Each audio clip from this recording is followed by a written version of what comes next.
அனைவருக்கும் இனிய தமிழ் புத்தாண்டு வாழ்த்துக்கள். நம்ம வாழ்க்கையில இப்போ சின்ன ஒரு மாற்றம் நிகழ்ந்துட்டு வருது.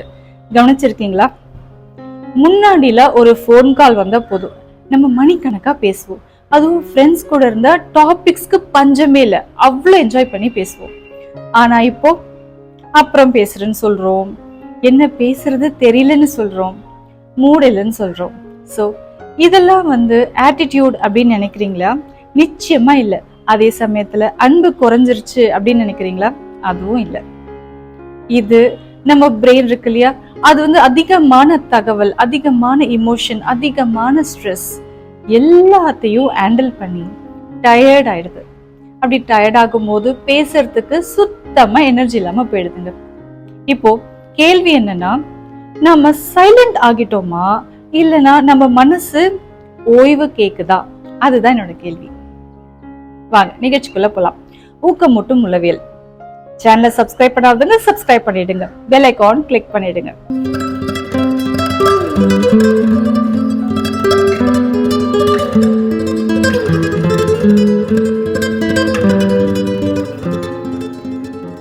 நம்ம அதிகமா வேலை செய்யறதுனால என்னாகும், நம்ம உடம்பு டயர்ட் ஆயிடும். அதே மாதிரி நம்ம டிராவல் கொஞ்சம் அதிகமா பண்ணாலும் சரி, நம்ம உடம்பு டயர்டா ஃபீல் ஆகும். இது எல்லாருமே எக்ஸ்பீரியன்ஸ் பண்ணியிருப்போம். அதே மாதிரி நம்ம மனசும் டயர்ட் ஆகும் அப்படின்னு சொன்னா நம்புவீங்களா? ஆமாங்க, குறிப்பா பேசுறதுக்கு அது டயர்ட் ஆகும். இது உளவியல்ல கான்வர்சேஷன் ஃபெட்டிக் அப்படின்னு சொல்லுவோம், இல்ல எமோஷனல் எக்ஸாஷன் அப்படின்னு சொல்லுவோம். ஸோ இப்போ நம்ம பேசுறதுக்கு எனர்ஜியே இல்லாத மாதிரி நம்மளுக்கு ஃபீல் ஆகும். இப்போ உதாரணத்துக்கு சொல்லணும்னா, முன்னாடி எல்லாம் ஒரு ஃபேமிலின்னு எடுத்துக்கிட்டோம்னா, அப்பா வீட்டுக்கு வருவாங்க, வேலையை முடிச்சுட்டு வீட்டுக்கு வருவாங்க, ஒரு ஃபேமிலியா உட்காந்து எல்லாரும் பேசுவாங்க.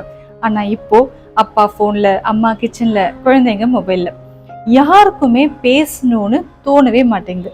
இது அன்பு குறையறதுனால மட்டுமா? நிச்சயமா இல்லை.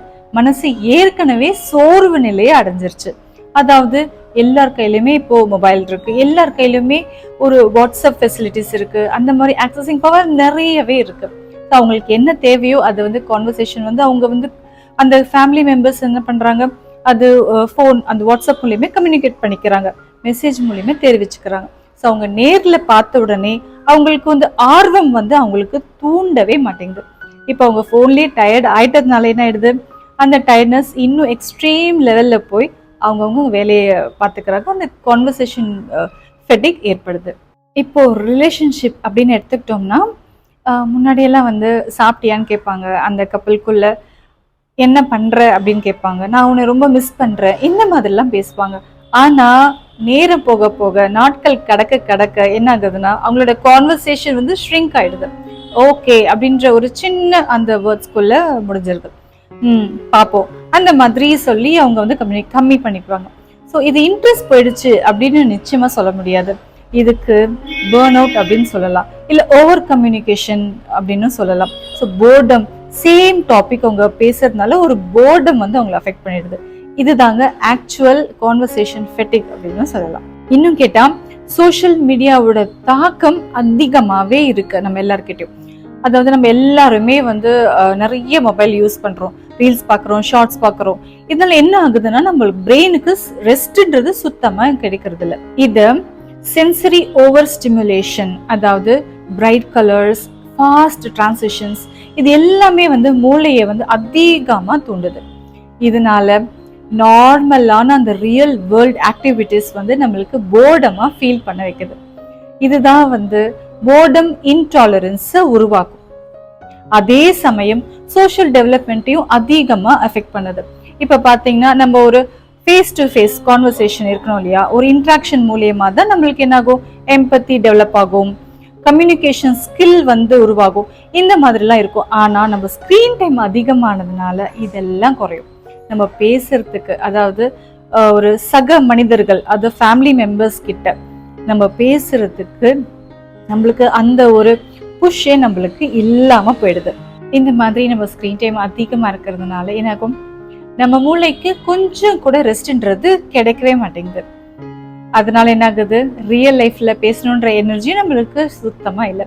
ஸோ அதனாலதான் சில பேர் என்ன பண்றாங்க, ஆன்லைன்ல ஆக்டிவா இருக்காங்க, ஆஃப்லைன்ல ரொம்பவே சைலண்ட் ஆயிடுறாங்க. ஏன் இந்த கான்வர்சேஷன் ஃபெட்டிக் நடக்குது அப்படின்னு பார்த்தோம். இப்போ உளவியல் ரீதியா சில காரணங்கள் இருக்கு. அது என்னன்னு நம்ம பார்க்கலாம். முதல்ல இமோஷனல் ஓவர்லோட் அப்படின்னு சொல்வோம். சரி, இமோஷனல் ஓவர்லோட் அப்படின்னா என்னன்னு பார்க்கலாம். இப்போ நம்ம மனசுல சில சமயங்கள்ல நிறைய ஃபீலிங்ஸ் இருக்கும். ஸ்ட்ரெஸ் இருக்கும், நிறைய கவலை இருக்கும், விரக்தி அதாவது ஃப்ரஸ்ட்ரேஷன் இருக்கும், இந்த மாதிரி எல்லாமே இருக்கும். இந்த மாதிரி நிலையில யாராவது நம்ம கிட்ட பேச ஆரம்பிச்சா நம்ம எங்க ஓவர் ஷேர் பண்ணிடுவோமோ அப்படின்ற ஒரு ஃபியர் நம்ம பிரெயின்குள்ள இருந்துகிட்டே இருக்கும். ஸோ அப்போ அந்த பிரெயின் என்ன நினைக்கும் தெரியுமா, இப்போ இதையும் ஹேண்டில் பண்ணணுமா அப்படின்ற ஒரு மோடுக்கு அது ஈஸிலி போயிடும். இப்போ உதாரணத்துக்கு சொல்லணும்னா, இப்போ ஆஃபீஸில் ரொம்ப ப்ரெஷராக இருக்குன்னு வச்சுக்கோங்க. நீங்கள் அந்த ஆஃபீஸ் ஒர்க் முடிச்சுட்டு வீட்டுக்கு வரீங்க. வீட்டுக்கு வந்தோடனே ரொம்ப டயர்டாக டல்லாக இருக்கீங்க. உங்கள் ஃபேமிலி மெம்பர்ஸ் உங்கள்கிட்ட கேட்குறாங்க, என்னாச்சு, என்ன பிரச்சனை அப்படின்னு கேட்குறாங்க. ஏன் டல்லாக இருக்கீங்க அந்த மாதிரி கேட்கும் போது உங்களுக்கு அந்த டைமில் அதை ஷேர் பண்ணணும்னு தோணவே தோணாது. நான் அப்புறம் பேசுகிறேன், இதை பற்றி அப்புறமா சொல்கிறேன் அப்படின்னு சொல்லிட்டு அந்த இடத்த விட்டு போயிடுவாங்க. ஆனால் இது நிச்சயமாக ஆட்டிடியூட் கிடையவே கிடையாது. இதுதான் இமோஷனல் ஓவர்லோட் அப்படின்னு சொல்லுவோம்.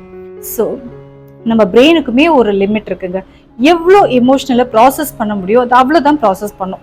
அது ஒரு கட்டத்துக்கு மேலே அது கம்ப்ளீட் நிலையை அடைஞ்சிரும். அப்போ ஆட்டோமேட்டிக்காக அது ஷட் டவுன் மோடுக்கு போயிடும்.